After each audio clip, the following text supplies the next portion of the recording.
Hello my lovelies, welcome back to my channel, or welcome to my channel if you are new. This is my series Glam, Guilt and Cold Cases, where we sit down and get glam and talk about some of the most intriguing, tragic and bizarre cases of true crime history. Today we are covering a case that shook the small town of Kansas in the 1950s. The Clutter family murders. This case actually inspired Truman Capote's book In Cold Blood. But beyond the book and the film adaptations, this is a real story. The devastating truth of what happened to this family. Holcomb, Kansas, 1959 was one of those places where everyone knew each other. People left their doors unlocked and nothing bad ever seemed to happen. The Clutter family were one of the most respected families in town. Herb, also known as Herbert Clutter, he was 48 years old and he was very well liked by the people of this town. Everyone said he was a very genuine guy. He was polite, hardworking, and the definition of a gentleman. Herb built the family's home, so the family lived on a farm and he built their 14-room house. And I think it was worth around £40,000, which back in the 50s was a hell of a lot of money. His wife Bonnie was 45 and she had struggled with mental health quite a lot of her life. Depression and physical ailments actually left poor Bonnie bedridden quite a lot of the time.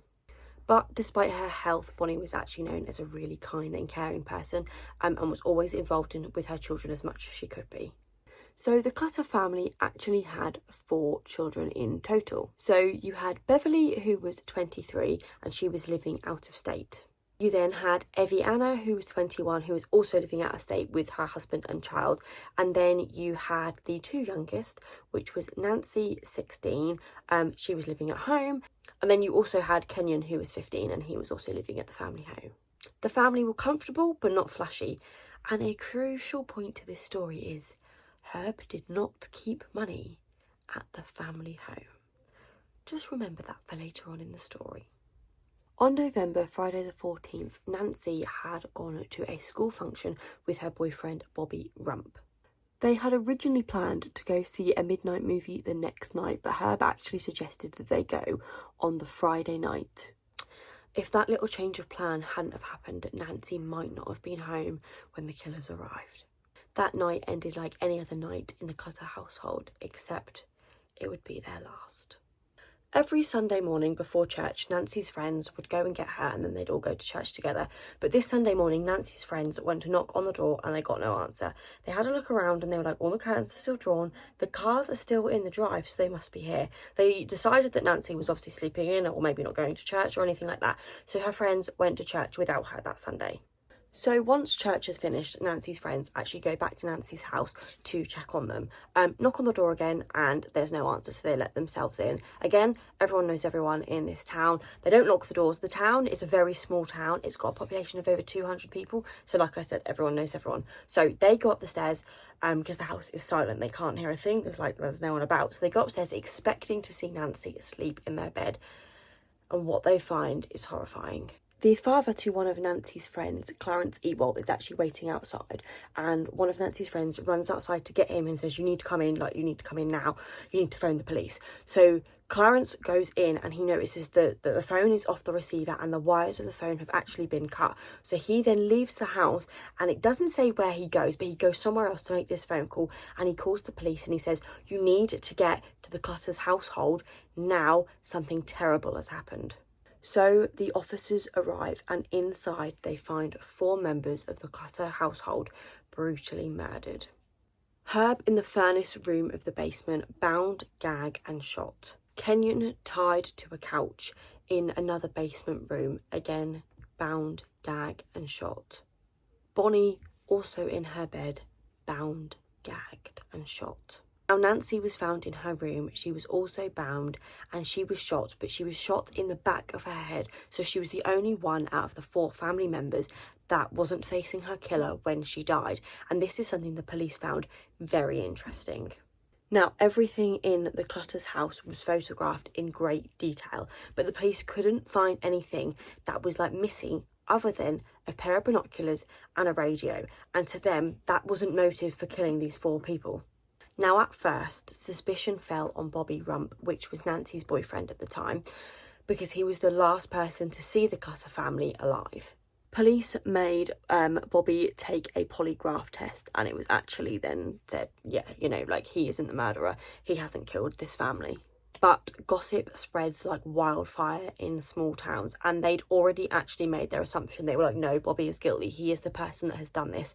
And they actually made Bobby's life hell, to the point where Bobby had to transfer high schools to get away from all of this. So at this point, as you can imagine, police are baffled, because there is no sign of like forced entry, and as far as they're aware, there's no motive to kill the Clutter family.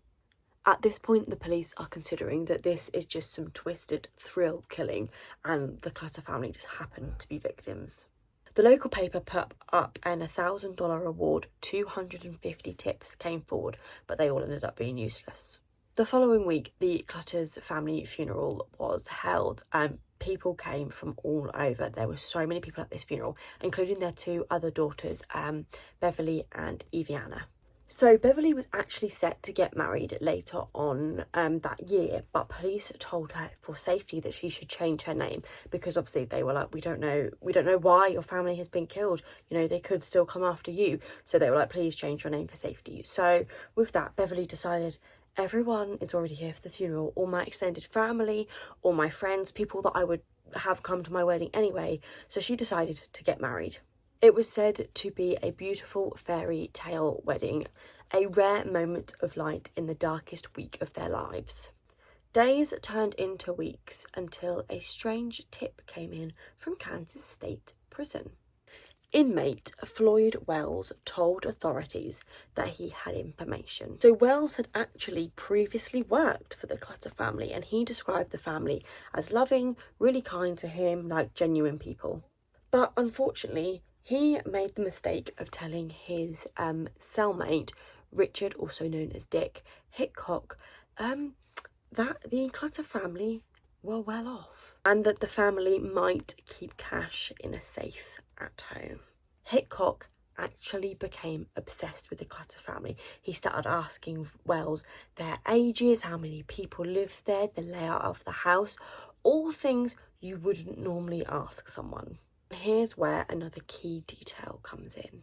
Hickok and Perry Smith, his chosen partner for this crime, it was actually allegedly said that they were in love.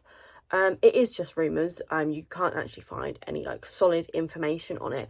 But yes, it was speculated that the two were more than friends, and that they might possibly be lovers, companions, soulmates, whatever you want to call it. It's actually said that they started this sexual relationship that they had in prison. Obviously, like I said, again, it is rumours, but for some reason Hickok was very attached to Smith and picked him for his big score, because he believed that Smith would kill if he needed to. So it was actually said that Hickok had made comments that the only reason he was going to the Clutter house was to actually rape Nancy. And the only reason that he didn't was because Perry actually physically like stopped him and was like, no, mate, what are you doing? In Perry's mind, rape was a line too far. Murder? Apparently not. So now we're at the point where the police finally have some sort of suspects. Richard Hickok and Perry Smith. The only problem is, we don't know where they are. These two are not the sort of people to stay put in one place. So what we actually know is that Smith had been paroled earlier in 1959 in November. And this was when the ball started rolling for the pair, because as soon as Hickok got out, he wrote a letter to Perry, basically saying, hey, Perry, how you doing? Do you want to come and break your parole and help me with this little robbery I've been planning? Little robbery? This little robbery, of course, being the Clutter family. Hickok's not subtle. He tells Perry he wants to rob this family and leave no witnesses. And that Perry is the type of guy that will pull the trigger if needed. But this plan was built on a complete lie. So, if you remember that Hickok had heard from Floyd Wells that Herb Clutter kept a safe in the house, but he didn't. That was a lie. There was no safe. So they break into the Clutter family home, armed, tie these people up, tear this entire house apart, and they find nothing. Obviously they find nothing because there is no safe. $50 in cash, a pair of binoculars and a portable radio. That is it. That is all these two find. And this is where things begin to explode, because if you remember, Hickok said no witnesses. The two then debate who is going to do it, which actually then leaves Perry to get very angry and frustrated. So what does he do in his anger and frustration? He slits Herb's throat. Hickok then stabs the same wound, and then Perry shoots him in the head. He then shoots Kenyon, then Nancy, and finally Bonnie. Here the two flee, first to Kansas City, then to Mexico, pawning off the binoculars and the radio that they stole, and basically just drifting. They then make their way to Miami, Florida, spending Christmas there and zigzagging across the US, doing odd jobs. But the pair make one huge mistake. What do? They travel back to Las Vegas in the same car that they'd stolen from Iowa. Now, at this point, the police know that they've done some sort of criminal conviction, because obviously they know what they've done to the Clutters, and they've stolen this car. So the police are actually tracking the number plate. So when they go back to Vegas, what do you think the police do? Yeah, they catch them. So the pair are actually back in Vegas because they are picking up some items that they'd sent via post at the post office. Now, they pick up these items, and this is where the police catch them. Now, if the police had literally caught them 30 minutes before, they would not have had the evidence to arrest these guys for the Clutters murders. And the evidence they find is 2 pairs of boots. Now, these 2 pairs of boots, one of the prints was found at the scene of the Clutters murder, and another one was actually seen photographed. Now, they didn't see it to the naked eye, so that's why they had to, after the photographs had been taken, they developed all the pictures, and they saw next to the bloody footprint a footprint in dust. One with a cat's paw sole and another a diamond thread. At this point, Kansas investigators have raced to Vegas and they focus on Hickok first. He's chatty and personal and loves to talk, the complete opposite of Perry, who is cold and closed off. They first start talking bad checks, and then, out of nowhere, they ask about the Clutters family murders, saying, "We've got evidence that pins you and Perry at the crime scene." And for Hickok, that is all it takes. So you're actually never going to believe what this guy says next. He goes, "Can I actually get put out on a manslaughter charge because I never actually pulled the trigger? That was all Perry." He has literally pinned everything on Perry. Meanwhile, Perry is still sat in the back of another police car, acting cool and collective, not saying anything, until he looks over and he sees Hickok is just chatting away in the other car. Perry then finally snaps and decides to tell his side of the story. So eventually Perry ends up telling investigators everything. The letter he received from Dick, the fact that they stayed at Dick's parents' house, that they went out and got shotguns and they loaded up the shotguns with shells, that they actually bought rope for over a dozen people because they thought this was going to be some big complicated job. So the pair get to the Clutter family home between midnight and 1 a.m.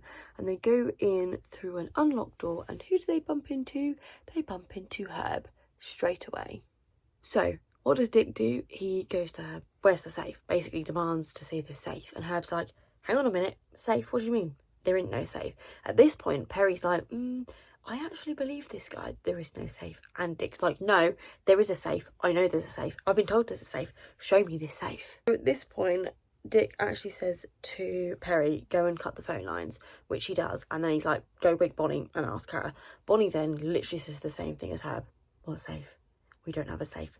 There is no safe." They then go and wake Kenyon and ask him the exact same thing. And he's like, "Well, what do you mean? There is no safe." And then they actually go to wake Nancy, who is already awake at this point. And can you blame her? Because I imagine there is a lot going on. And she says the same thing. We don't have a safe. Because they don't have a safe. Because who got it wrong? Floyd Wells got it wrong. There is no safe. The family are then tied up in different rooms. So at this point, all they have found is $50, and Perry is literally saying to Dick, "Look, there's nothing here, let's go." And Dick's like, "No, do you not remember? I said no witnesses." So Hickok swears that Perry killed them all. And Perry's like, no, hang on a minute. No, I didn't. I just killed the boys. You killed the women. Perry then actually does change his statement, but he doesn't sign anything. So when it gets to court, neither of them will testify who actually pulled the trigger. Their defence? Insanity. Because that is literally all that they've got. And then a psychiatrist actually examines them. And they basically say, yeah, Hickok is impulsive, and it's probably due to the head injury that he got a few years earlier. But he can still tell right from wrong. It was actually then said that Perry was paranoid, borderline delusional, angry, volatile, and that was probably due to his childhood that he had. The jury didn't take long. On March 29th, 1960, both men were found guilty of 4 counts of first-degree murder. The sentence was death by hanging. For the next 5 years, the pair would sit on death row at Leavesworth Prison. Finally, on April 14th, 1965, both men are hanged. Hickok goes first at 12:41, and he actually calls one of the agents over who helped solve the case, and he says to them, I've got to write it down so I don't get it wrong. You're sending me to a better place. No hard feelings. He then shakes his hand and he is gone. At 1:19 a.m, it is Perry's turn, and his final words are, I think it's a hell of a thing that a life has to be taken in this manner. I say this especially because there's a great deal I could have offered society. I certainly think capital punishment is legally and morally wrong. I think that is all. And that's it. 4 lives gone for $50, a pair of binoculars and a portable radio. A whole family wiped out for nothing. And that's what I think makes this case so haunting. It wasn't greed, not really. It wasn't revenge. It was this ugly, bad mix of intentions. Bad choices and 2 men feeding each other's worst impulses until there was no going back. Thank you so much for watching this week's episode of Glam, Guilt and Cold Cases. I'd love to know what you guys think about this case. Was this literally just Perry's bad temper and it ended up going wrong, or was Dick pulling the strings all along? Maybe they were both equally as dangerous, just in 2 very different ways. Such a frustrating case because we will never know what actually happened in those last moments to the Clutter family. The only 2 people that know that took that truth to their grave. If you guys like this video, please give it a thumbs up and do not forget to subscribe because we have a new episode going out every single Friday. Make sure you have notifications on so you do not miss out on a case. As always, stay stunning, stay curious, stay spooky, and I will see you next time. Bye!